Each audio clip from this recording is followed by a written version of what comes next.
Adean. Nama saya Gamal Bibit. Saya Nicholas Adeblok.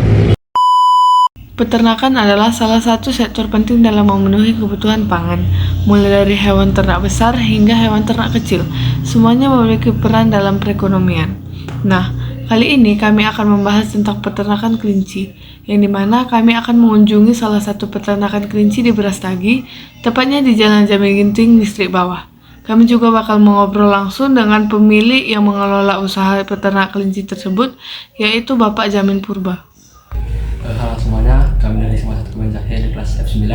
Dan di sini kami akan mewawancarai Bapak yang memelihara kelinci. Bisa dong nama siapa Pak? Bapak? Nama saya Jamin Purba. Dengan Bapak Jamin Purba. Jadi di sini aku mau bertanya nih Pak, untuk lokasi usaha kelinci kita itu ada di mana ya Pak? Lokasi usaha kelinci ini namanya dulu Purba Brastagi Rebitri, itu namanya. Kalau lokasinya ada di Distrik Bawah, bekas bangunan tua PLTD, Kelurahan Gundaling 1, Brastagi, Sumatera Utara. Oke. Bapak ini usaha kewirausahaan pembibitan kelinci nih Pak. Jadi aku boleh nanya nih Pak, untuk Bapak bisa melangkah sampai ke titik ini, pendidikan apa yang Bapak lewati itu Pak? Saya berpendidikan yang sudah saya lewati SD, SMP, SMA, dan strata 1 produksi peternakan USU. Alasan Bapak untuk membangun usaha ini untuk apa gitu Pak? Alasan saya dalam membangun usaha ternak kelinci dimulai dari 2004, pada saat saya selesai kuliah, di mana pada saat itu dan sampai sekarang alasannya tetap sama. Setiap bulannya jumlah produksi tidak pernah tersisa dari permintaan dari pembeli. Bahkan permintaan dari pembeli tidak pernah kita cukupi. Artinya peluang untuk membesarkan usaha ternak kelinci ini masih besar.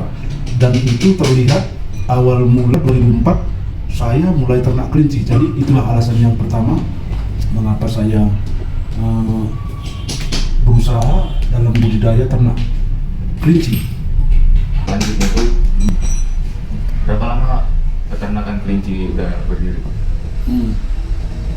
Usaha ternak kelinci saya mulai berdiri tahun 2004. Udah 21 tahun saya berusaha ternak kelinci. Lanjut.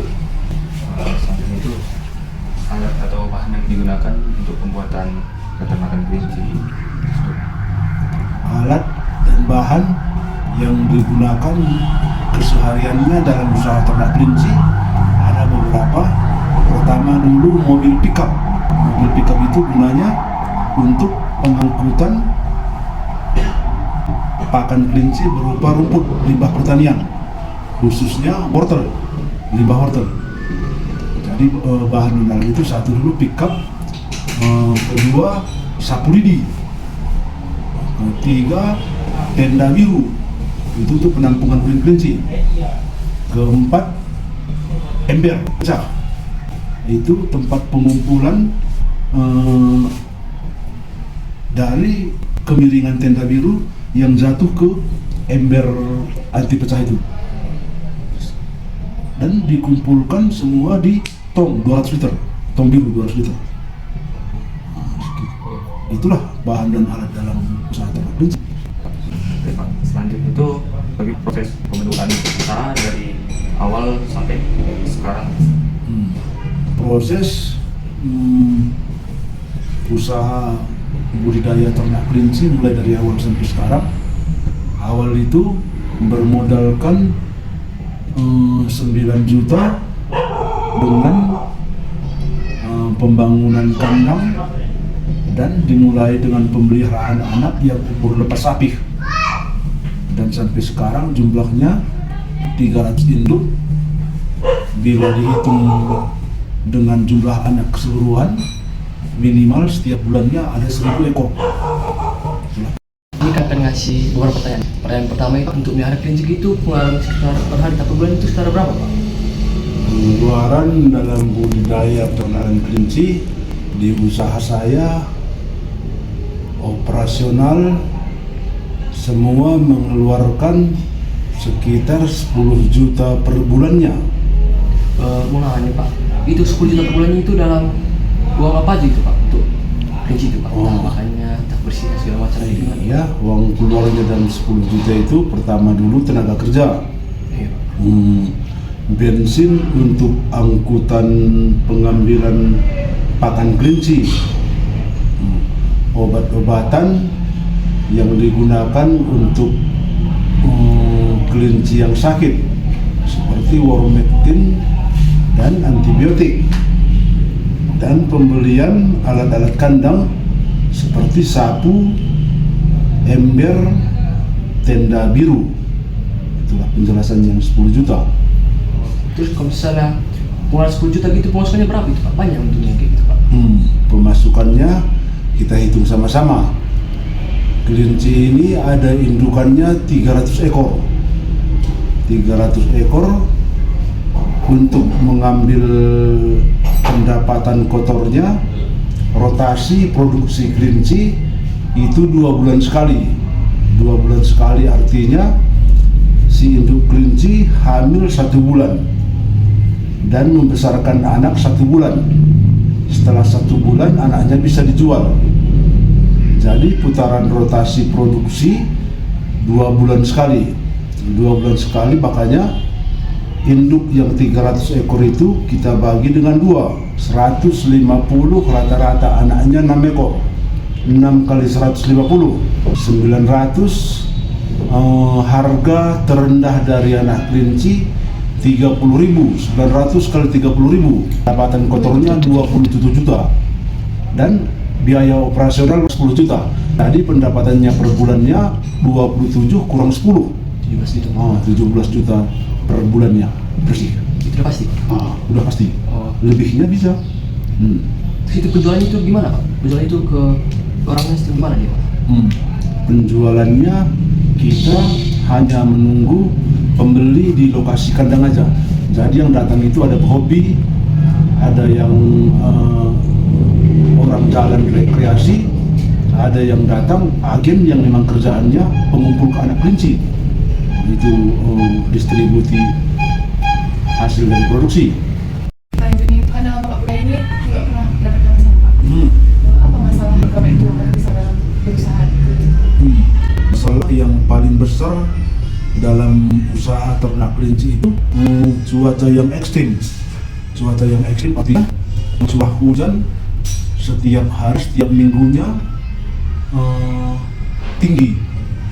Makanya akibat dari curah hujan yang tinggi itu menyebabkan rumput pakan si kelinci ini basah.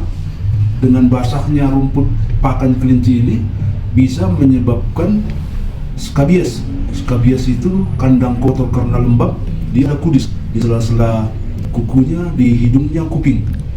Bisa juga menyebabkan bloat. Bloat itu mencret. Mencret itu bisa menyebabkan banyak kematian. Dengan nggak terurusnya makanan yang baik, kelinci juga bisa produksi anak yang menurun. Karena jumlah susu yang sedikit, makanan yang nggak berkualitas, bisa menyebabkan kematian dari anak beberapa per induknya. Bisa juga menyebabkan gagal hamil bagi induk yang dikawinkan. Jadi dari semuanya itu yang dijelaskan di awal bisa menyebabkan kerugian yang berupa uang per bulannya. Itulah yang besar, cuaca yang ekstrim. Lanjut aku. Nah kan dalam masalah itu Pak, pasti ada solusinya Pak. Gimana cara Bapak menyikapi? Saya menyikapi masalah yang cuaca ekstrim ini dengan memberi waktu tambah jadwal pengambilan rumput ke lapangan. Artinya hari Senin kita mengambil rumput karena cuaca bagus dan cukup. Hari Selasa juga kalau cuaca bagus kita juga mengambil rumput. Mana tahu hari Rabu hujan. Jadi hari Rabu hujan, rumput udah tersedia stok di kandang. Itulah cara saya menyikapi cuaca ekstrim. Lanjut. Pertanyaan selanjutnya, dalam semua masalah dan solusi itu apa refleksi Bapak untuk usahanya? Yang bisa saya paparkan untuk masalah dan solusi ini, ya kita harus berpikir masalahnya apa. Tadi masalahnya pakan rumput kelinci. Nah, jadi harus kita berpikir untuk stok pakan rumput kelinci. Tidak hanya berpikir untuk makanan hari ini, kita harus berpikir untuk makanan besok dan lusa gitu, biar semanapun cuaca ekstrim, pakannya udah tersedia di kandang. Lalu apa harapan Bapak ke depannya dalam usaha Bapak ini? Harapan saya ke depannya untuk usaha ternak kelinci ini adanya campur tangan pemerintah. Artinya campur tangan pemerintah, budidaya ternak kelinci ini bisa dibuat seperti usaha keuangan mikro keluarga. Artinya kelinci ini bisa dibuat seperti ayam. Kalau yang kita tahu kan ada tetangga kita punya ayam 10-20 ekor, ada yang 3, ada telurnya dijualnya ke kedai sebelah, kan itu biasa kita tengok kan. Nah, jadi harapan saya kelinci ini juga bisa memberi masukan yang berupa ekonomi mikro untuk keluarga, penambah penghasilan keluarga. Nah, dengan adanya harapan saya seperti itu, maunya pemerintah memperhatikan itu dan memberikan pendidikan atau pengetahuan dengan cara praktek kerja lapangan dari rakyat awam ke peternak kelinci, supaya paham dan mengerti, tidak susah memelihara kelinci dan bisa sebagai income mikro untuk penambah ekonomi keluarga. Itulah harapan saya. Terima kasih, saya dapat pertanyaan yang kami dapat berikan Pak. Terima kasih atas waktunya Pak. Oke guys, sekian video dari kami. Semoga begitu kasih Anda dan keluarga Anda di rumah. Dadah!